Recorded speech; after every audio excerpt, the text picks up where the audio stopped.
consortium international prévoit d'exploiter une mine d'or dans l'ouest de la Turquie, au beau milieu d'un paradis naturel.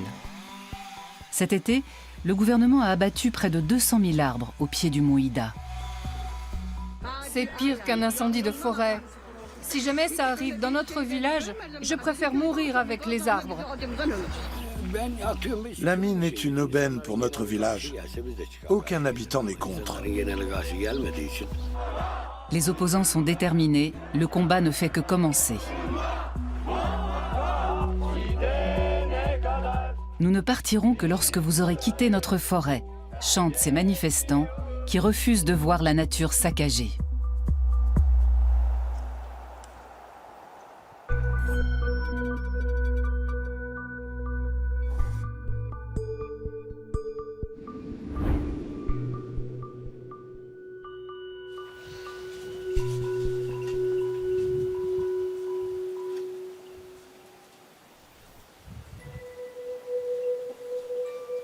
Cem Börder ne veut pas du projet minier. Il vit dans un village du littoral turc de la mer Égée. Il y a 10 ans, cet ingénieur en génie civil en a eu assez du rythme de la capitale économique Istanbul. Lui qui s'intéressait déjà depuis un certain temps à l'agriculture biologique, a décidé d'en faire son nouveau projet de vie. En 2005, à Istanbul, j'ai rejoint l'association Blé. Un an plus tard, nous avons créé le premier marché bio en Turquie. Ça a été une période extrêmement enrichissante, qui m'a permis de surmonter une crise personnelle.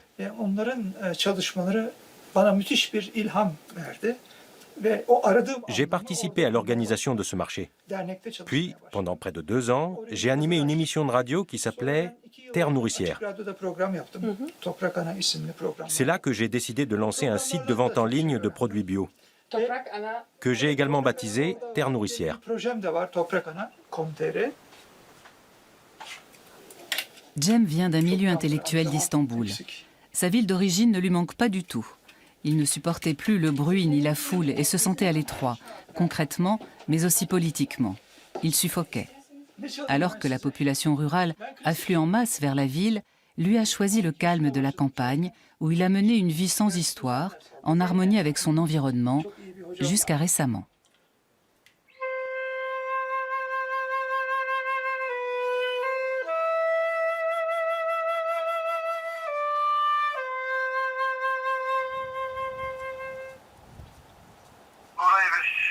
Aujourd'hui, il a rendez-vous avec le chef du village dans les vignobles. Il affectionne ses visites et le contact avec les paysans.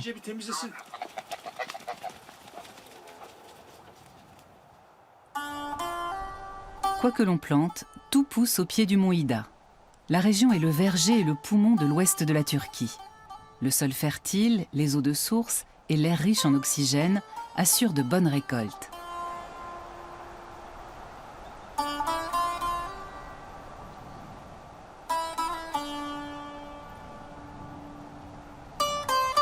Dans son village, Cem a réussi à convertir de nombreux voisins aux avantages de l'agriculture bio. Les vignerons vendent toutes leurs récoltes à un pressoir qui apprécie la qualité de leurs raisins.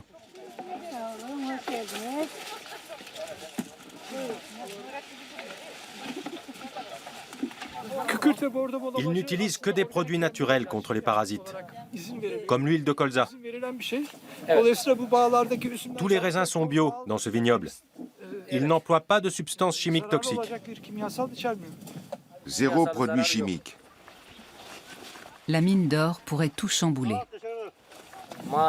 Les mines n'augurent rien de bon. Elles sont néfastes pour notre avenir.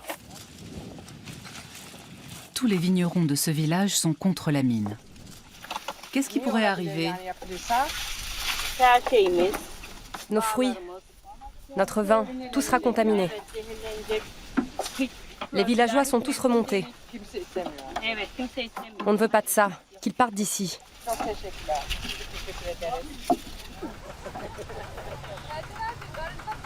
Le projet minier a mis toute la région en émoi.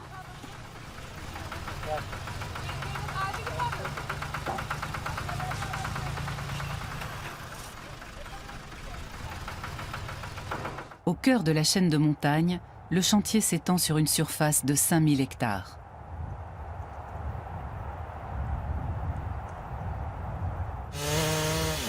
Officiellement, seuls 20 000 arbres ont été coupés. En réalité, cet été, près de 200 000 unités ont été abattues.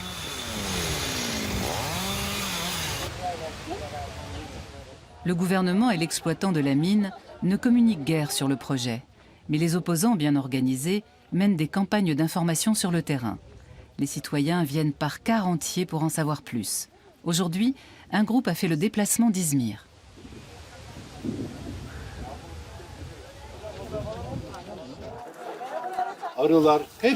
D'abord, toutes les abeilles meurent. Ce sont les premiers signes annonciateurs d'une catastrophe. Le trou qu'ils creusent ici, on l'appelle la fosse de l'enfer. Imaginez un puits de 900 mètres de large. C'est là qu'ils excavent la roche. Puis, 2 concasseurs de pierre entrent en jeu. Le plus grand brise la roche, le second la réduit en morceaux de la taille d'une noisette. Ensuite, la roche est déversée dans un bassin. On ajoute un mélange d'eau et de cyanure de sodium comme solution détergente. Ici, l'or ne se trouve pas sous forme de pépites, mais sous forme de grains que l'on sépare du minerai à l'aide du cyanure. On ne peut pas faire autrement. C'est la seule méthode possible. Ce campement, installé près du chantier, fait office de centre logistique pour les protestataires. Cem y passe régulièrement. Aujourd'hui, il apporte de l'huile d'olive pour la cuisine. Une trentaine de personnes vivent en permanence ici. Ce sont des activistes à plein temps. Füsun Kayra est allée surveiller la forêt ce matin.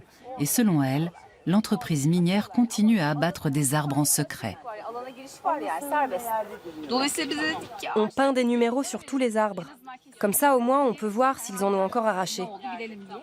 Aujourd'hui, on est venu avec de la peinture, des pinceaux et une affiche pour dire qu'on se bat pour chaque arbre.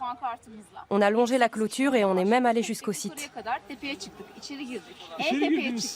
Füsun est elle aussi une ancienne citadine. Elle vit dans un village au pied du mont Ida. Mais il y a quelques semaines, elle a troqué sa maison contre une tente sur le sol rocailleux. Ce sit-in permanent aux abords du chantier est ce que les militants appellent une veille pour une eau propre et une conscience pure. Ce campement est illégal, comme toute l'action de protestation. S'ils ne cherchent pas les problèmes avec les forces de l'ordre, les activistes ne sont pas près de céder pour autant.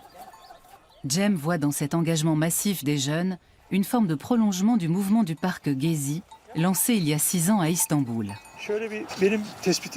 Le nombre de jeunes qui viennent dans la région est en constante augmentation depuis 5 ans. Ce n'était pas le cas à mon arrivée il y a 10 ans. À l'époque, j'avais 45 ans. Les nouveaux arrivants avaient tous à peu près mon âge. Ils étaient proches de la retraite et avaient derrière eux une longue expérience de la vie. Aujourd'hui, les jeunes viennent dès la sortie de la fac. C'est une conséquence directe du mouvement de Gezi. Ils cherchent ici de nouveaux modèles de vie. Je pense qu'à l'avenir, cette génération de jeunes urbains donnera un nouvel élan à la vie en zone rurale.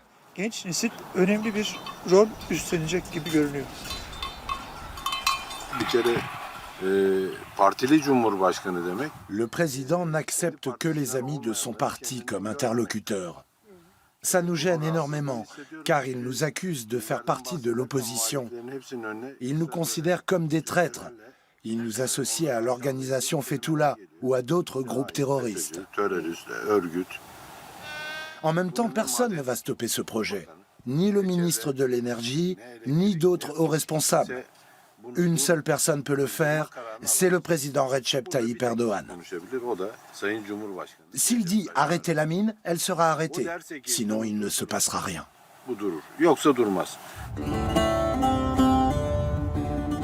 Mais la mine a aussi ses défenseurs, notamment dans les villages comme Kara İbrahimler, où la population est acquise à l'AKP, le parti au pouvoir.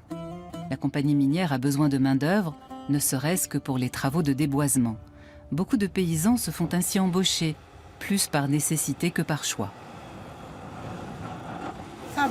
Qu'est-ce qu'on peut faire? Dans notre village, il n'y a quasiment pas de point d'eau pour l'agriculture. C'est pour ça que les gens vont à la mine.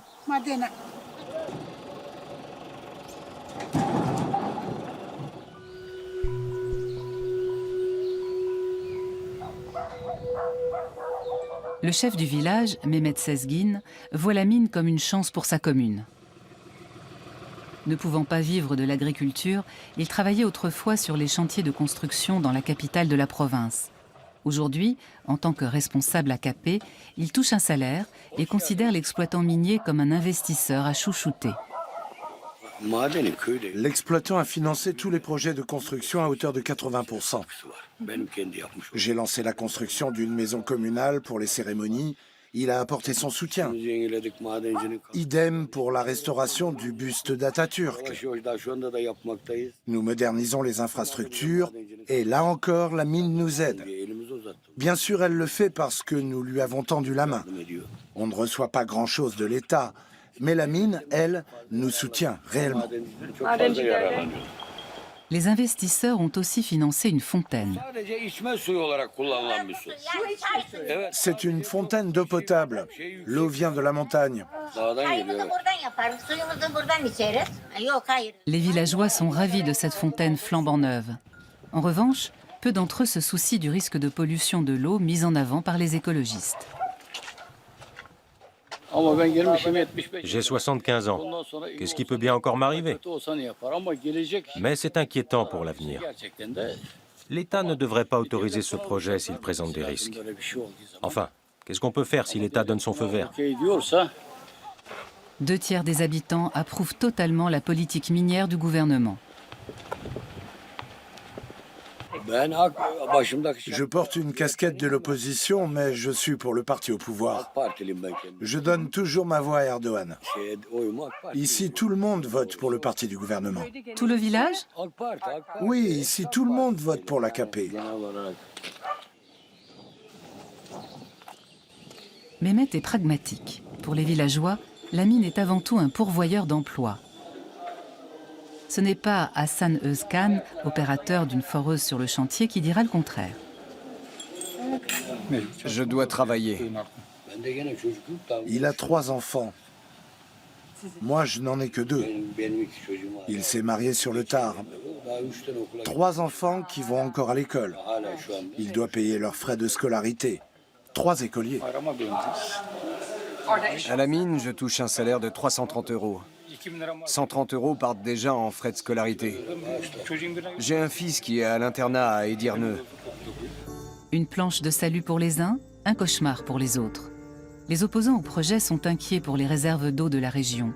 Ce barrage, situé à proximité de la mine, approvisionne en eau potable les 200 000 habitants de la capitale de la province, Çanakkale. Les biotopes aquatiques de la région du mont Ida sont uniques en Turquie. Ils sont alimentés par des sources de montagne qui proviennent de forêts denses et préservées. La cascade Ayazma se trouve dans une réserve naturelle. Un lieu de balade apprécié de nombreux Turcs, y compris de Cem, qui a reçu aujourd'hui la visite d'une amie d'Istanbul. C'est aussi un décor idyllique pour les photos de mariage.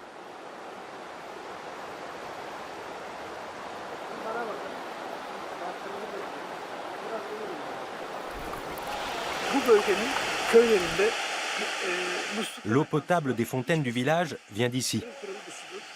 L'eau est un des biens les plus précieux au monde, un élément vital. C'est pour ça que la mine est aussi dangereuse. Le cyanure peut s'échapper des fosses et se répandre dans la nature. Nous sommes ici dans une zone sismique à haut risque.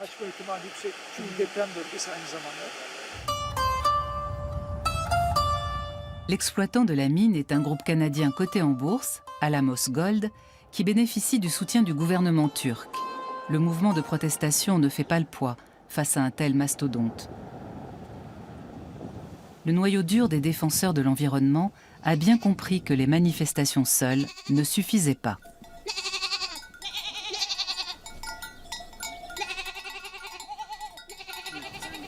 Les opposants veulent rallier la population locale à leur combat pour mettre sur pied de nouveaux projets.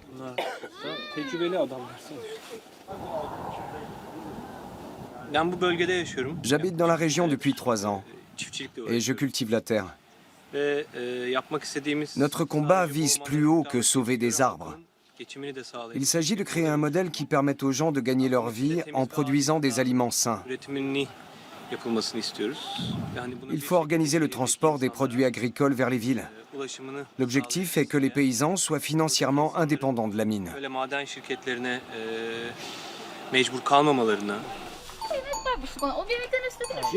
Fusun Kaira n'est pas une douce rêveuse. L'été, elle gère des cantines dans les zones touristiques. Ici, au pied du mont Ida, elle veut venir en aide à la population. J'ai créé une cuisine communautaire au sein du collectif de femmes. C'est pour ça que je suis venue ici. Ensuite, j'ai rejoint le mouvement de protestation. Quand j'aurai de nouveau du temps, on fondera une ferme écolo pour proposer des produits bio. Des produits qui se vendent bien, comme la liqueur, la confiture et tout ce que les femmes font au village.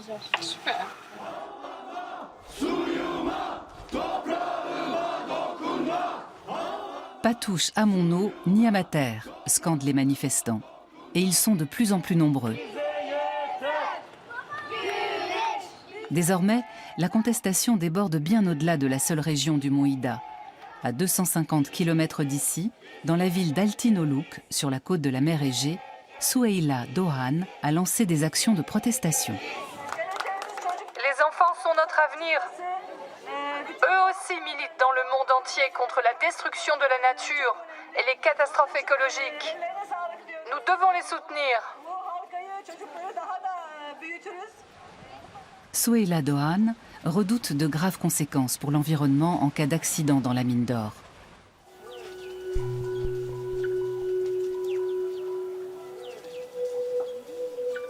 Depuis 15 ans, elle vit dans le village de Nusralte, près du littoral, et travaille surtout avec les femmes de la commune.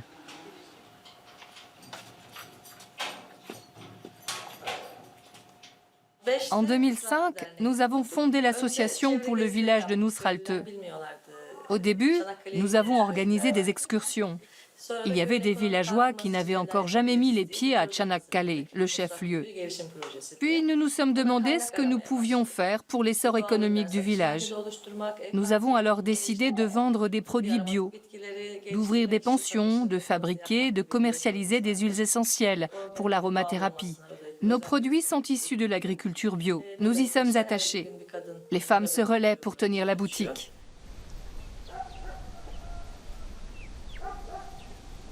En 2007, Souheila a empêché l'ouverture d'une mine d'or avec l'aide d'un maire AKP. À l'époque, le contexte était différent. Dans les années 2000, l'AKP est arrivé au pouvoir et il a accordé plus d'attention aux attentes de la population. Le parti avait fait campagne pour la justice et le développement du pays. Il bénéficiait alors du soutien d'une grande partie des Turcs, parce qu'ils s'intéressaient davantage à leurs droits. Mais avec le temps, tout le monde a compris de quel côté le gouvernement était vraiment. Du côté du grand capital et de ceux qui coopèrent avec lui. Son verger est pour elle un véritable trésor. Cet arbre vient de Sivas, la ville d'origine de mon mari. Ici, c'est un prunier. Et là, un néflier. Mon verger est un peu à l'abandon. Avec les actions contre la mine, je n'ai plus le temps de rien faire. Beaucoup de plantes ont séché. En voyant ça, j'en pleurerais.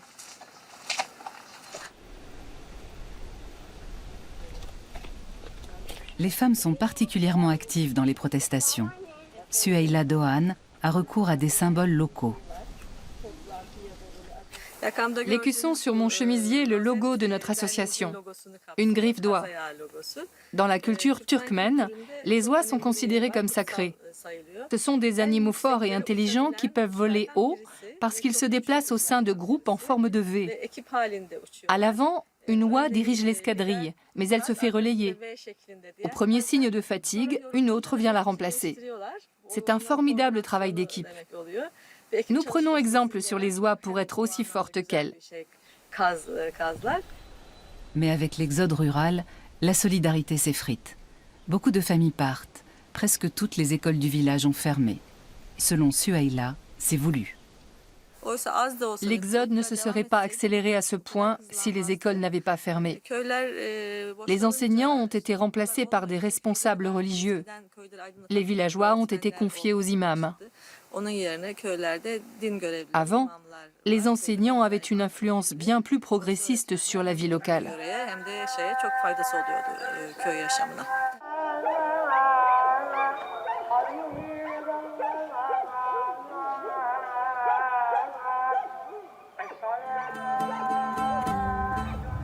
Progressiste, ce nouveau mouvement écologique ne l'est pas tant que ça aux yeux du chef du village. Les agriculteurs bio mentent. Tout cela n'est qu'une vaste supercherie. Ils m'achètent du blé fertilisé, mais ils le vendent à Istanbul sous l'étiquette bio. Ça n'a rien à voir avec l'agriculture écologique. Pour Mehmet, les adversaires de la mine sont hostiles au progrès et déconnectés de la réalité. Ils disent que ça pollue l'air et que ça détruit l'agriculture. Voilà ce qu'on entend à longueur de journée. Il n'y a rien ici à la campagne. On est tous pour la mine, y compris les habitants de ma commune. 70% d'entre eux y sont favorables. Dans d'autres villages, les habitants font davantage confiance aux écologistes qu'aux promesses de la compagnie minière et du gouvernement. Après la vendange, on fabrique de la mélasse de raisin, un succédané de sucre naturel. Les raisins sont d'abord foulés au pied avant d'être mis en conserve. Tout un processus.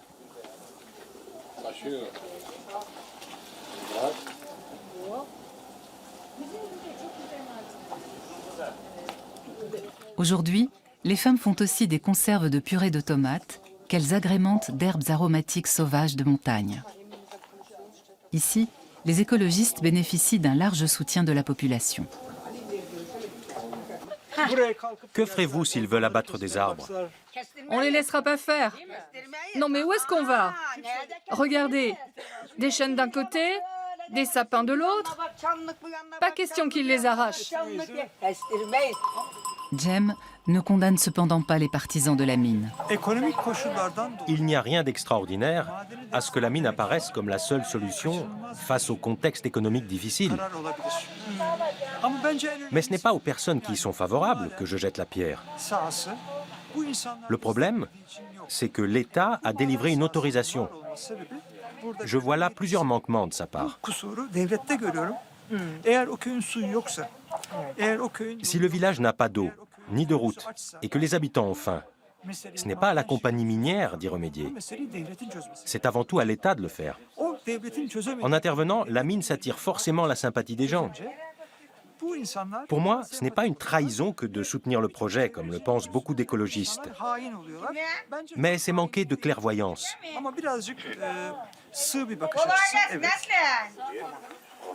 Si les actions politiques menées dans les zones rurales ne sont pas du goût du pouvoir turc, elles ne sont pas interdites pour autant. En principe, l'État ne doit pas s'en mêler. Au village, personne n'a encore jamais vu aucun représentant du gouvernement. Mais pendant notre tournage, 2 fonctionnaires du ministère de l'Agriculture font soudain irruption. Ils dénoncent le manque d'hygiène des fermes bio. Cem tente de jouer les médiateurs. Nous avons la licence de M. Ayan, l'ancien directeur.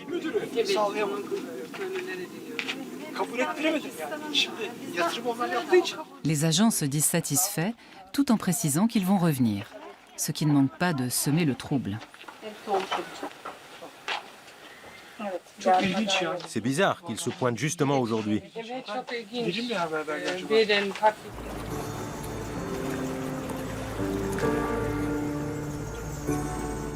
Nous nous rendons à Çanakkale pour en savoir plus sur ces contrôles d'hygiène et la manière dont sont évalués les risques liés à la mine. Le gouverneur de la province de Çanakkale, nommé par Ankara et qui a autorisé le projet minier, n'est pas disponible pour une interview. De toute manière, on nous dit que tout le monde connaît la position du gouvernement sur le sujet.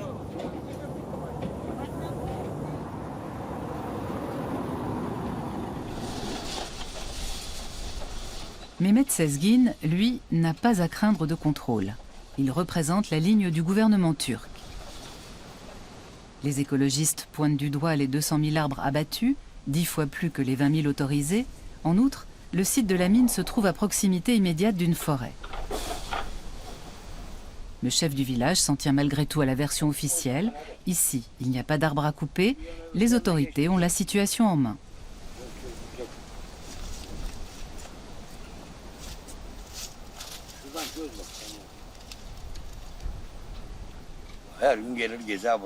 Les agents des eaux et forêts viennent faire des contrôles tous les jours. Même moi, qui suis un agriculteur local, je n'ai pas le droit d'arracher un seul arbre. Toutes ces histoires comme quoi trop d'arbres ont été abattus sont stupides et mensongères. L'État contrôle scrupuleusement le nombre d'arbres à couper. Ensuite, il établit une facture et s'assure qu'elle soit bien réglée.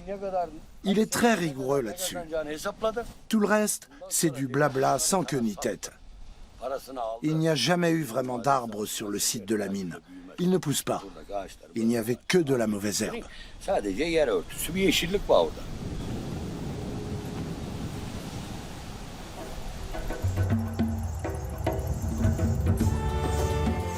De fait, plus rien ne pousse sur l'immense terrain qui abritait autrefois les quelques 200 000 arbres. Vu du ciel, l'ampleur des dégâts saute aux yeux.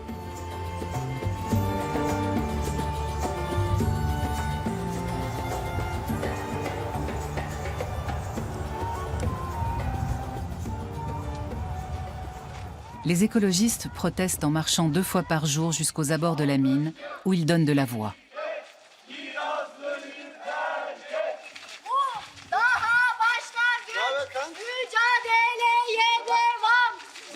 Ils scandent haut et fort, ce n'est que le début, le combat continue. Le personnel de sécurité de l'exploitant se tient en retrait. D'une manière générale, le consortium international se montre très discret sur place. Les manifestants restent entre eux et recensent d'autres défrichages. On a marqué les arbres pour savoir s'ils vont être coupés. C'est une action indispensable.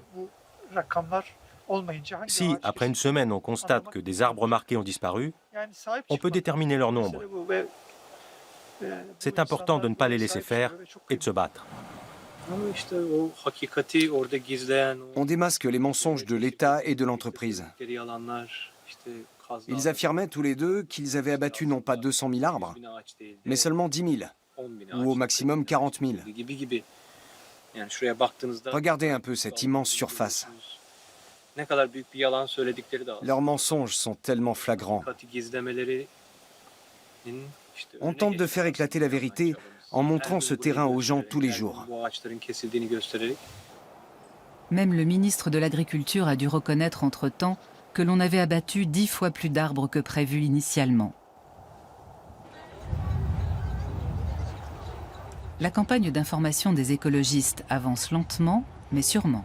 En juillet, des centaines de milliers de personnes se sont rassemblées dans la région du mont Ida.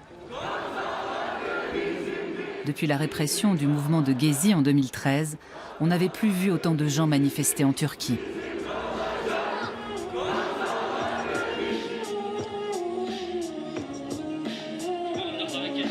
Rebiye Univar est l'adjointe au maire de Çanakkale, qui appartient à l'opposition. Pour elle, les actions de protestation sont vitales.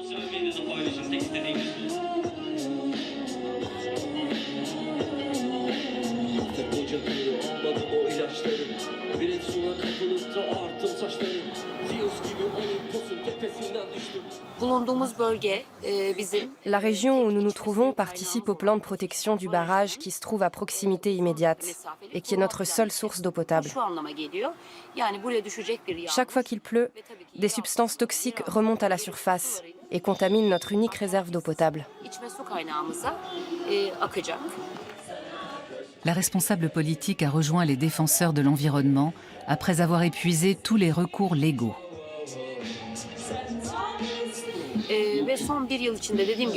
L'an dernier, on s'est retrouvés au pied du mur. Une licence a été délivrée en violation de la loi. Notre procès contre les méthodes d'exploitation de la mine a été clos prématurément, laissant le champ libre à l'exploitation. Alors il a bien fallu trouver d'autres moyens pour poursuivre le combat.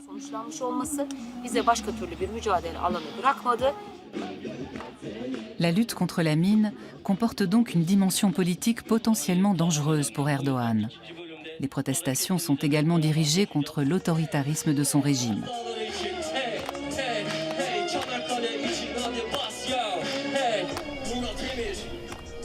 Dans la province de Çanakkale, où se trouve le chantier minier, un puissant vent de rébellion s'est levé et il pourrait bien souffler jusqu'à Ankara. Les gens viennent désormais des 4 coins du pays pour soutenir le mouvement, en musique si besoin.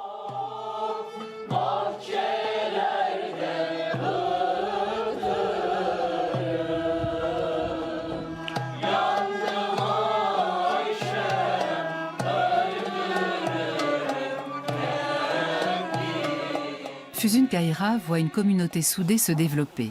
C'est important à ses yeux. Combien de temps comptez-vous rester? Jusqu'au bout. C'est clair. Même au sein du parti du gouvernement, le système présidentiel est controversé depuis quelque temps. Pour moi, ça ressemble à une autocritique. Je serais prêt à donner ma vie pour sauver Çanakkale et le mont Ida. Je parle sérieusement, et tout le monde ici sait que je ne recule devant rien. Nous ferons tout pour empêcher qu'ils déversent 11 000 tonnes de cyanure dans la montagne.